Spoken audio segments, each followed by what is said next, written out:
자, 오늘은 입냄새 이야기를 좀 해보겠습니다. 뭐 입냄새가 심하게 나는 사람들은 이제 뭐 입에서 발냄새 난다는 이야기도 하죠. 이제 문제는 본인들은 잘 모르죠. 예, 주변에 있는 사람들만 알죠. 뭐 그렇다고 입냄새가 난다라고 얘기해주는 사람도 별로 없고 자기만 모르고 있는 그런 경우가 많습니다. 입냄새가 심하게 나는 걸 아시는 분들은 사실 이게 병은 아니지만 굉장히 또 사회생활 하는데 이게 신경이 많이 쓰여지는 부분이기 때문에 좀 여러모로 좀 고충이죠.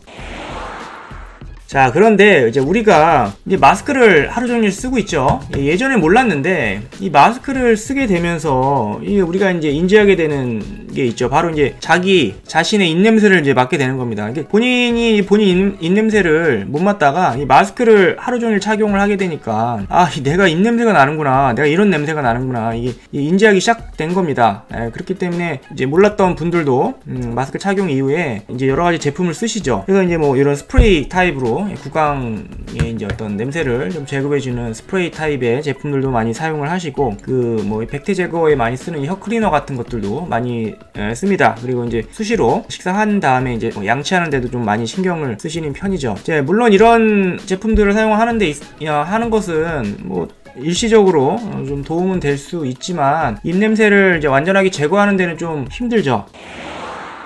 자, 물론 이제 입냄새를 많이 유발하는 이런 음식들을 좀 줄여야겠죠. 뭐 담배를 많이 태우시는 분들, 뭐 어쩔 수 없이 담배 냄새가 나듯이 이런 분들은 이제 이런 음식을 조금 자제하신다든지 이런 음식을 드신 다음에는 좀 뭐 양치를 바로바로 하셔서 입 안에서 냄새를 빨리 제거하는 수밖에 없겠죠.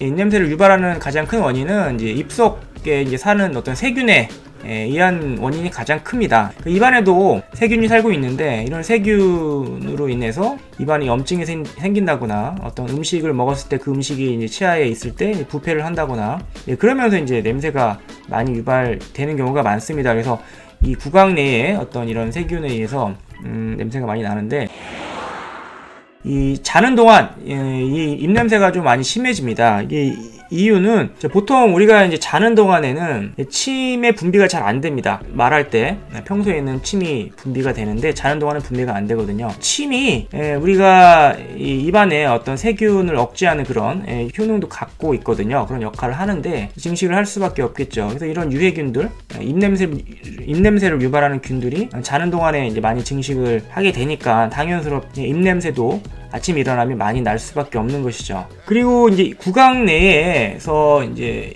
어떤 문제가 있어서 입냄새를 유발하는 게 가장 큰 원인이지만 그렇지 않은 분들도 있습니다. 이제 물론 이제 위나 이제 위에 염증이 좀 있으시거나 아니면 비염이 있으시거나, 그러니까 구강이라든지 이제 속 안에 염증이 있었을 때 그 염증으로 인해서 이제 냄새가 올라오는 그런 경우가 있습니다. 이런 경우도 입냄새를 유발하는 거죠. 아무리 구강을 깨끗이 하고 세균을 없애고 가글을 하고 양치를 하루 수십 번을 해도 냄새가 올라오니까 이 입냄새의 해결이 안 됩니다. 다른 집에서 이 배관을 타고 냄새가 넘어오는 그런 경우랑 같다고 보시면 돼요. 아무리 입을 깨끗하게 해도 안 되겠죠. 그래서 이러신 분들은 이 검사를 받으셔서 적극적으로 뭐 소화기내과를 가신다든지 아니면 비염 치료를 적극적으로 좀 받으셔서 이 몸에 연결되어 있는 이 다른 부분의 염증을 좀 줄이는 치료를 적극적으로 좀 받으셔야겠죠.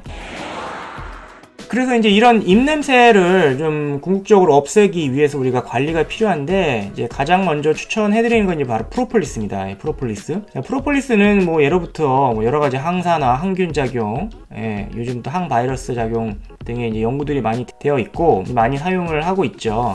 그래서 이제 프로폴리스를 드시면 입냄새 제거에 좀 도움이 되는데요. 이미 뭐 프로폴리스는 식약처에서도 구강의 어떤 항균 작용을 한다라는 이제 입증된 자료가 있기 때문에 이런 사용을 해보시는 것도 좋을 것 같습니다.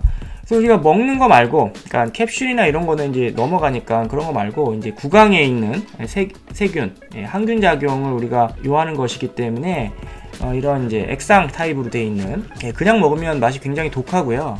이제 물에 좀 넣어서 희석을 해서 우리가 각을 하듯이 이 프로폴리스 액으로 희석된 액으로 이제 각을 해주신다든지, 특히 이제 자기 전에 해주시면 많이 도움이 되겠죠.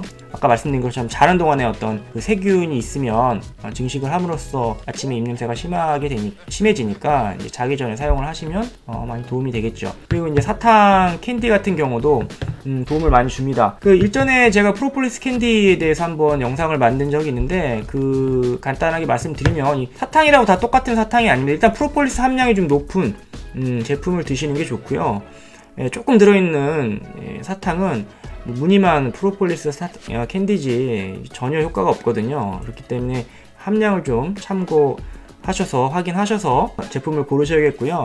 그리고 이제 설탕이 좀 많이 들어있는 그런 사탕은 좋지 않습니다. 이렇게 생긴 그 제품들 먹었을 때도 좀 텁텁하지 않고 끈적거리지 않는 어떤 그런 사탕은 피하시고, 그렇지 않은 좀 제품으로 고르셔서 드셨을 때 훨씬 그 항균 효과가 좋다라고 볼 수 있겠습니다. 그래서 이런 액상 타입이나 캔디류를 입냄새 제거에 좀 활용을 해보시는 것도 도움이 되실 것 같고, 자, 두 번째는 요즘에 이제 이런 락토블리스라는 제품이 나왔습니다. 이게 뭐냐면은, 자, 우리가 유산균을 먹죠. 유산균을 먹는 이유는 이제 유익균이고 장내 어떤 유해균을 좀 억제하는 효과가 있기 때문에, 자, 우리가 이제 프로바이오틱스, 유익균, 이런 유산균, 이렇게 제품들을 많이 먹습니다. 근데 이제 이 제품은 구강에도 아까 말씀드린 것처럼 이제 좋은 균이 있고 나쁜 균이 있습니다. 우리가 굳이 얘기를 하자면 이제 입냄새를 유발하는 거를 우리가 유해균이라고 했을 때, 그 유해균을 좀 억제시킬 수 있는, 없앨 수 있는 그런 유익균들이 있는 것이죠. 그래서 이런 제품들이 나와 있습니다. 그래서 이런 제품들을